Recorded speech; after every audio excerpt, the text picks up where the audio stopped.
ஒரு ரீசெண்டாக 2 டேஸ்க்கு முன்னாடி வீடு தேடி ஒரு கொரியர் மேன் வந்திருந்தாரு. எனக்கு ஆச்சரியமா போச்சு. என்னடா நம்ம வீடு தேடி கொரியர் மேன்லாம் வராரு அப்படின்ட்டு. சரி என்னதான் போய் பார்க்கலாமே அப்படின்ட்டு போய் பார்த்தா கொரியர்னு சொல்லியிருக்காரு. சரி ஸ்டேட் பேங்க்லேருந்து என்னடா வந்திருக்கு நமக்கு அப்படின்னு பார்த்தா ஏடிஎம் வந்து புதுசாக ஒரு ஏடிஎம் கொடுத்துருக்காங்க.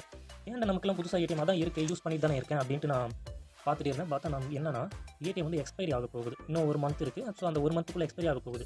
அதனால் எஸ்பிஐ பேங்க் என்ன பண்ணியிருக்காங்கன்னா எக்ஸ்பைரி டேட் முடியறதுக்கு முன்னாடி எனக்கு ஒரு புது ஏடிஎம் ஒன்று கொடுத்துருக்காங்க. ஓகேவா? ஸோ இந்த ஏடிஎம் எதுக்குன்னா அந்த எக்ஸ்பைரி டேட் முடியறதுக்கு முன்னாடி நம்ம வந்து பின் ஜெனரேட் பண்ணி நம்ம வந்து யூஸ் பண்ணிக்கலாம். அந்த எக்ஸ்பைரி டேட் முடிஞ்ச உடனே அதை வந்து பிளாக் பண்ணிவிடுவாங்க. ஓகேவா? நமக்கு ஏடிஎம் வந்திருக்கு, புதுசாக வந்திருக்கு. அந்த எக்ஸ்பைரி டேட் ஆகிறதுக்கு 6 மந்த்துக்கு முன்னாடி நம்ம ஏதாச்சும் ஒரு 2-3 ட்ரான்சாக்ஷனாச்சும் நம்ம யூஸ் பண்ணியிருக்கணும்.